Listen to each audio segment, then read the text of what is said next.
If you're changing the bulb in your wingtip position light or your tail light with an incandescent or LED, now's a good time to do a little owner maintenance on the socket itself. 40 plus years of oxidation has done a number to all the components of the Grimes 1825 socket. It's quite a contraption filled with 14 different parts. There are 6 points of electrical contact that need to be cleaned in order to fire this bulb. So let's get into it. Tools required are a Phillips head screwdriver, needle nose pliers, small wire brush, a spiral wire brush, and a small piece of 600 or fine sandpaper. Unscrew the socket from the wingtip. Carefully withdraw the socket before you start pulling on the wires. Take a look inside with a flashlight.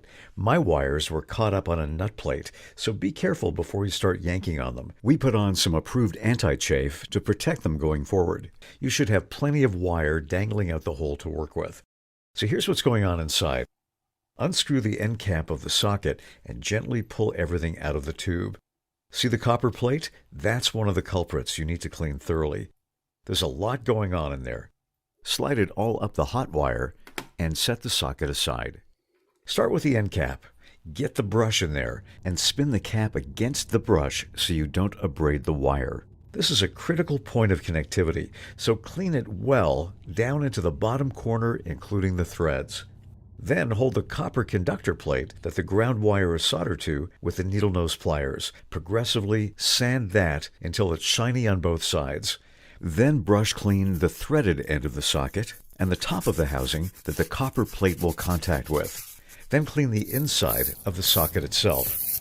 Clean the hot side positive lead contact with the sandpaper until it's shiny. Then carefully reassemble and test it before reconnecting it to the wingtip.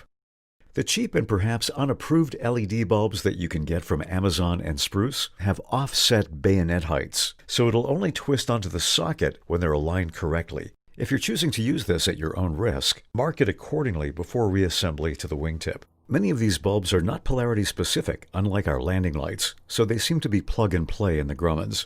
My replacement bulb lasted for 3 years until it began to flicker from the oxidation and corrosion in the ground contacts. Total time on the project, 20 minutes. Well worth it. Happy lighting!